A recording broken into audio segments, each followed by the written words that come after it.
here at Bicester Heritage with three amazing supercars. They're going under the hammer with RM Sotheby's on November the 4th. A pre-war Bentley Blower, the original 911 Turbo, and the Ferrari F40, the monster. Now you might not think these cars have much in common, but they do. They all have racing heritage, but crucially, they're all forced induction. You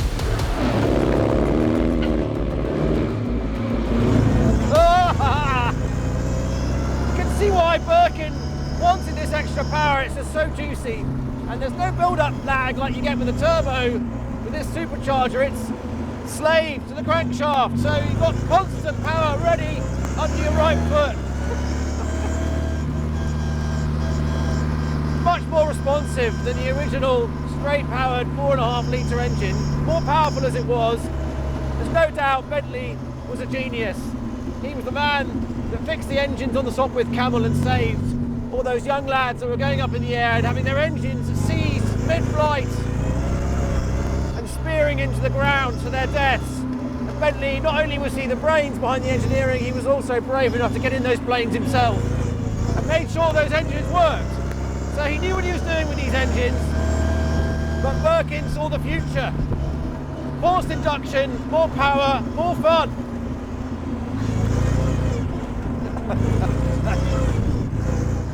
1929, this is the spec of car that was racing at Le Mans, and although this one didn't race at Le Mans itself, very much based on it, and Bentley was the talk of the town. They won Le Mans 5 times. It's the reason that Ian Fleming put James Bond in a Blower Bentley for his works car, because of the excitement around this new technology. And back then, people heard about these cars racing at Le Mans, and they could buy the same specification and drive it on the road like I am now, where I'm on a track, but you get what I'm saying. Phenomenal advertising. That's how they did it back then. And this car is not some sort of Concours princess. It's been ragged hard every day of its life, driven daily practically. It's been raced, it's been taken to Le Mans, not a museum piece, and that's the wonderful part about it. It's a driver's car. You can really have fun with it. You can race it on track, you can drive it down the pub, take your mates out cruising. It's an absolute all-rounder, a real belter.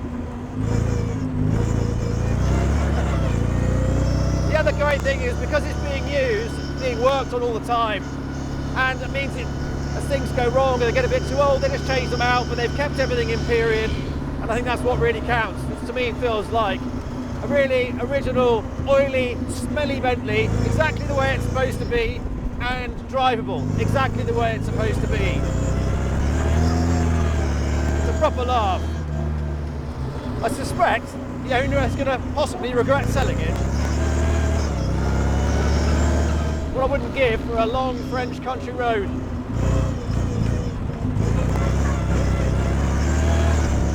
Real drivable. Just float that tail around in these slower corners, and it's so heavy and assured on its tyres, these great big artillery wheels. No chance of it flipping over. It feels like you can really scuttle around at high speed. Really not what I expected from a 1920s old bird. Maybe vintage, but this thing's got a lot of kick. Good old Birkin, I say. I have no idea what half these gauges do, but they all seem to be fairly happy. Keeping an eye on the oil pressure, as I was told to, and these wonderful glass gauges that tell you that you're getting lubricant into that supercharger at the front, the famous blower. Ah, lovely, lovely bit of kit.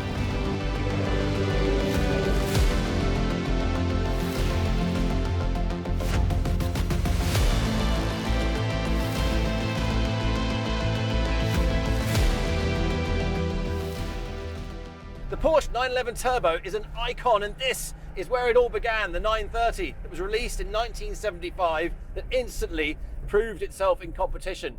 And it was a quantum leap of performance, so Porsche are rightly proud that they've invented fire. And you can see it screaming itself at you with this livery, this incredible black and gold paint scheme with Turbo in gigantic writing written across the rear quarter. And rightly so, because Turbo makes a huge difference in the amount of power coming through this car. This 3 litre engine, quite gentle otherwise, but once you get up to about 4,500 revs, you get the whoosh of that single turbo really starts to work. And this engine's been reconditioned by Tuthill at great expense, so that it's really brought it back to possibly better than it was when it was brand new, and you're getting the full benefit of all that performance and engineering. It's a lovely car to drive because it's so analog and OG. It's got traditional weight transfer. It's not so rigid and planted like a modern 911. It's much, much smaller, narrower track. So you really feel the road. Little bits of understeer that pop up. You can just adjust what you're doing and get out the gas. But it was known for being a little bit spicy at higher speeds. So despite the fact that it's got this massive whale tail, there's a story behind that. The German authorities were worried that that big tail could be a danger to cyclists. Porsche had a fix for that. They made it out of that soft rubber, which I'm sure did exactly what they wanted it to do. So it isn't that effective at high speed at creating downforce, and it can get a bit wobbly because the engine does sit right over the rear axle. So you've got lots of polar inertia, and that's useful in slow corners for manipulating the balance of the car. Once you get up to a bit more speed, get over a few bumps, get a few weight transfers across the tail, it can get away from you quite quickly. So perhaps the moniker of Widowmaker was a little bit well earned, but it's not so much from the Savage Turbo lag, because it does come in with a bit of a rush, but it's only 270 horsepower, so it's not terrifying. Turbo has a special resonance in our minds because it was such an advance of power. It wasn't like a small step. Turbo really ramped up horsepower by something like 20-30%. And the way it works, different to a supercharger that has that sort of instantaneous drive all the way through the rev range. The turbo needs to build gas in the chamber and then release it, forcing extra air and fuel mixture to go into the engine and ignite it faster and faster. You get onto that virtuous cycle of additional power. So once this gets going, you really start to feel the full performance in the higher revs. From 4.5 to 6,000, it's really there. And so the long gear ratios actually work quite well. Quite versatile. It's only got 4 gears. It's a graceful bird with beautiful lines, good performance, and it was a poster car on so many people's walls who are now coming to a point where they're looking back and thinking about buying one. And that means the values are going up. So if you want to get hold of this, this is a golden opportunity, literally.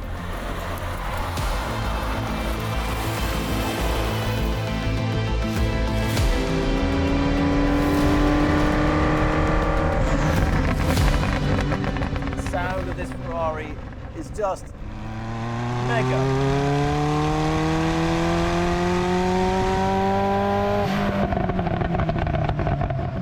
For a V8, it's got a really crisp, refreshing sort of tone.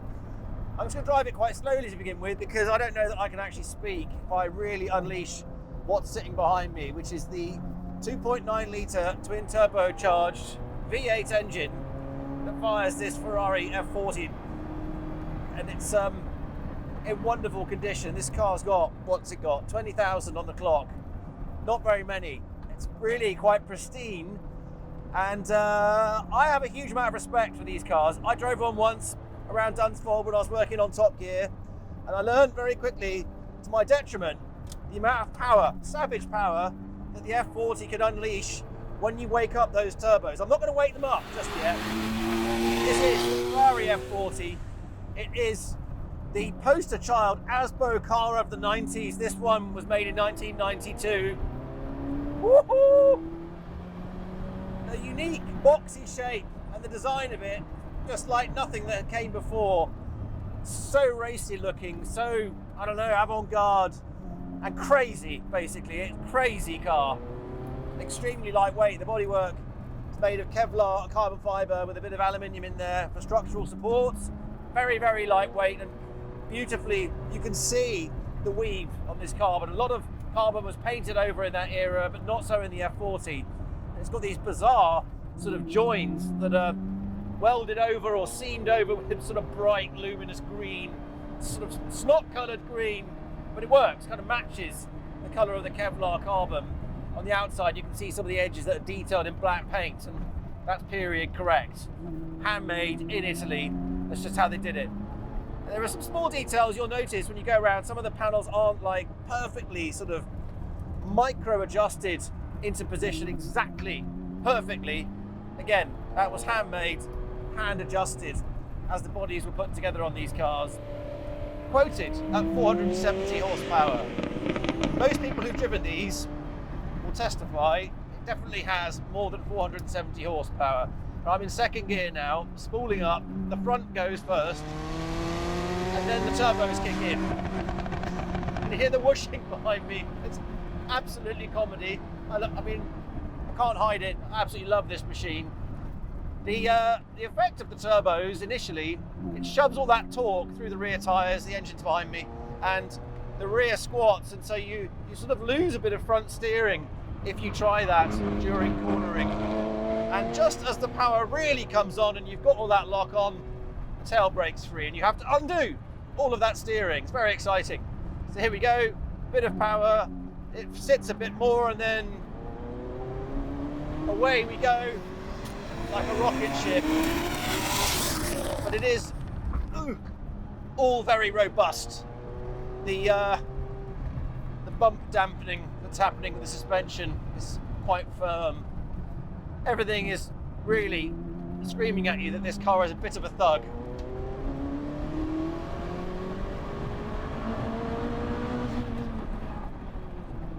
And no ABS. I love it. It just makes a beautiful sound. That V8, it's like nothing else I've ever heard. It's got a really beautiful bark to it, baritone bass as well, but it's got a very peppery sound to it. High revving, really sensational. It's a real occasion when this thing spools up and fires you down the road. There's the bark, baritone, into the soprano. Listen to that all day long. Again, another absolute poster child on people's bedroom walls, rightly deserving its place as a truly spectacular car. People really love this one because it's a savage.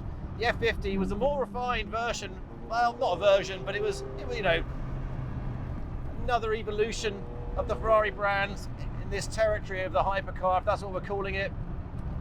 But people come back to this one because it's primitive. It's a caveman in a supercar body.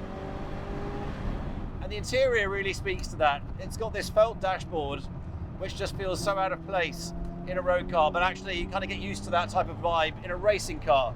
Things are very, very basic. Still very well laid out. My head is almost touching the ceiling. If you're above 6 foot tall, your hair is probably going to be skimming along. You're not going to be able to wear a helmet in here. And the seats, again, very basic. It was built for a certain body type that's not quite mine. You get quite pinched around the hips, but it holds you in quite firmly, there's no doubt. The 5-point harness with the forces you're generating is useful, if a little bit, you know, out there for a road car. But I love it. There's nothing really I can think of that is as in your face, total performance, no stone unturned, brash, brawn, brute force power than the F40. That's why people love them.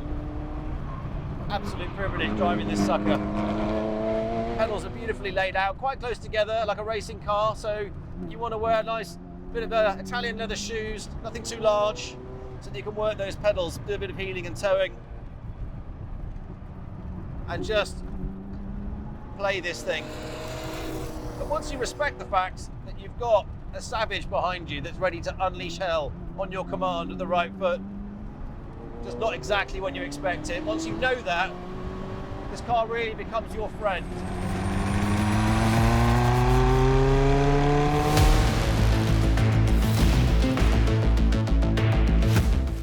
Three purebred supercars, brutal in their own right, original and intact.